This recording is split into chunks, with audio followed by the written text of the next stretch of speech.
Assalamualaikum warahmatullahi wabarakatuh. Saya Nurit Hafaradila dari Prodi Sosiologi 20 Sesi A ingin memenuhi tugas mandiri mata kuliah media pembelajaran tentang penggunaan media pada proses pembelajaran kepada siswa. Baiklah, saya mengambil salah satu materi sosiologi yang berjudul multikultural yang ada di Indonesia. Yang pertama, pengertian multikultural.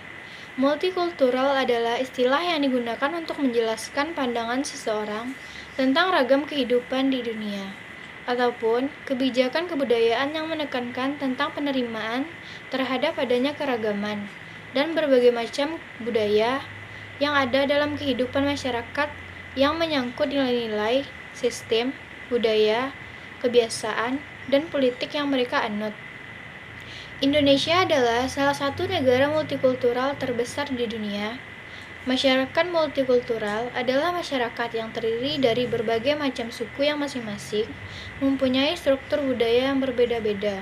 Masyarakat multikultural di Indonesia terjadi karena kemajemukan suku bangsa, ras, agama, etnis, dan lain-lain. Indonesia adalah salah satu negara multikultural terbesar di dunia. Masyarakat multikultural adalah masyarakat yang terdiri dari berbagai macam suku yang masing-masing mempunyai struktur budaya yang berbeda-beda. Masyarakat multikultural di Indonesia terjadi karena kemajemukan suku bangsa, ras, agama, etnis, dan lain-lain. Masyarakat multikultural. Yang pertama, terjadinya segmentasi, yaitu masyarakat yang terbentuk oleh bermacam-macam suku, ras, dan lain-lain, tapi masih memiliki pemisah, yang biasanya itu adalah suatu konsep yang disebut primordial. Contohnya, di Jakarta terdiri dari berbagai suku dan ras, baik itu suku dan ras dari daerah dalam negeri maupun luar negeri. Dalam kenyataannya, mereka memiliki segmen berupa ikatan primordial ke daerahannya. Yang kedua, memiliki struktur. Dalam lembaga yang non-komplementer, maksudnya adalah dalam masyarakat majemuk suatu lembaga akan mengalami kesulitan dalam menjalankan atau mengatur masyarakatnya, alias karena kurang lengkapnya persatuan yang terpisah oleh segmen-segmen tertentu. Yang ketiga, konsensus rendah. Maksudnya di sini adalah dalam kelembagaan pastinya perlu adanya suatu kebijakan dan keputusan. Keputusan berdasarkan kesepakatan bersama itulah yang dimaksud konsensus. Berarti dalam suatu masyarakat majemuk sulit sekali dalam pengambilan keputusan.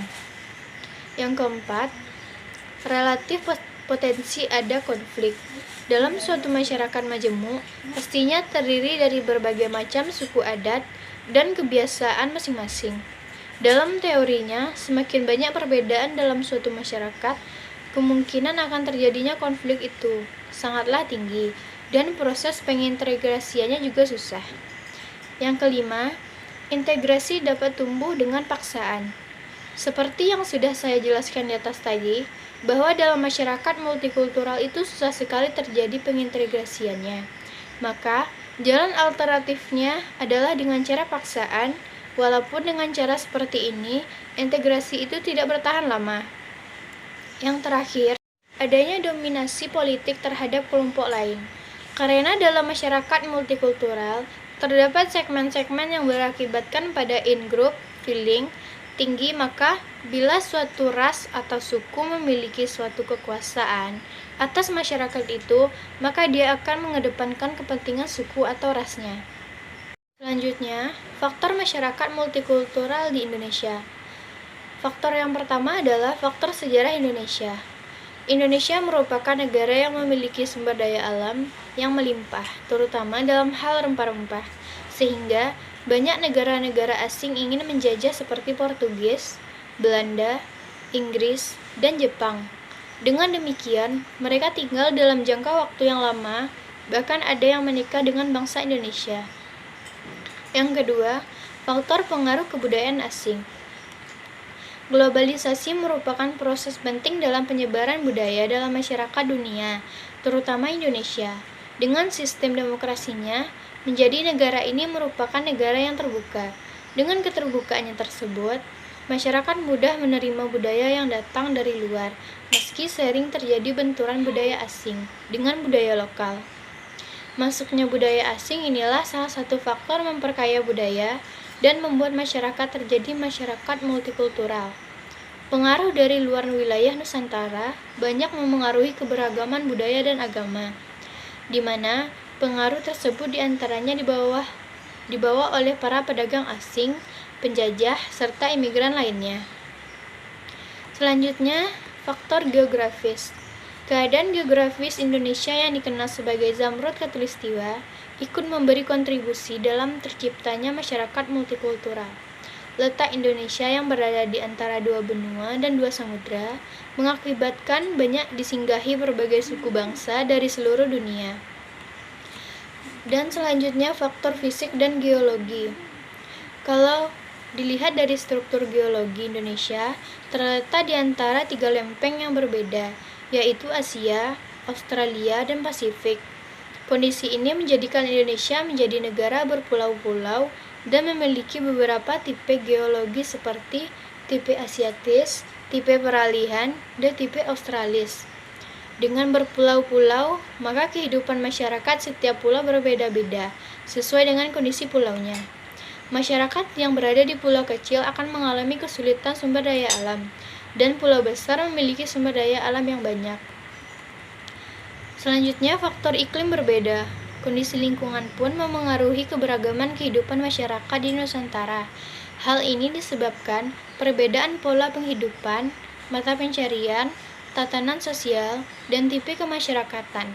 Selain memiliki berbagai pulau di Indonesia yang mempengaruhi kebudayaan masyarakat, iklim juga sangat mempengaruhi kebudayaan di Indonesia, seperti orang yang berada di daerah pegunungan dengan iklim sejuk membentuk kebudayaan masyarakat yang ramah, sedangkan yang berada di tepi pantai yang memiliki iklim panas membentuk kontrol emosi seseorang lebih cepat marah-marah. Keanekaragaman ras. Ada 3 ras yang dapat kita sebutkan, yaitu ras Mongoloid yang memiliki ciri-ciri sebagai berikut. Kulit berwarna kuning sawo matang, rambut lurus, bulu badan sedikit, mata sipit. Ras selanjutnya yaitu Kaukasoid, memiliki ciri-ciri berikut. Hidung mancung, kulit putih, rambut pirang sampai coklat, kelopak mata lurus. Yang selanjutnya, ras Negroid, memiliki ciri-ciri sebagai berikut. Rambut keriting, kulit hitam, bibir tebal, dan kelopak mata lurus. Keanekaragaman suku dan budaya. Di Indonesia banyak dijumpai beraneka ragam suku bangsa, bahasa, adat istiadat maupun etnis yang menjadikan bentuk masyarakat multikultural. Di antaranya pakaian adat, tarian daerah, lagu daerah, bahasa daerah, adat istiadat, makanan khas daerah, rumah adat, senjata tradisional, kesenian daerah, alat musik, keanekaragaman agama dan kepercayaan, yaitu Islam, Katolik, Protestan, Buddha, dan Hindu. Demikianlah materi yang dapat saya sampaikan. Semoga materi yang saya sampaikan tadi bermanfaat bagi teman-teman dan menambah wawasan teman-teman. Saya minta maaf bila ada kata-kata yang salah. Assalamualaikum warahmatullahi wabarakatuh.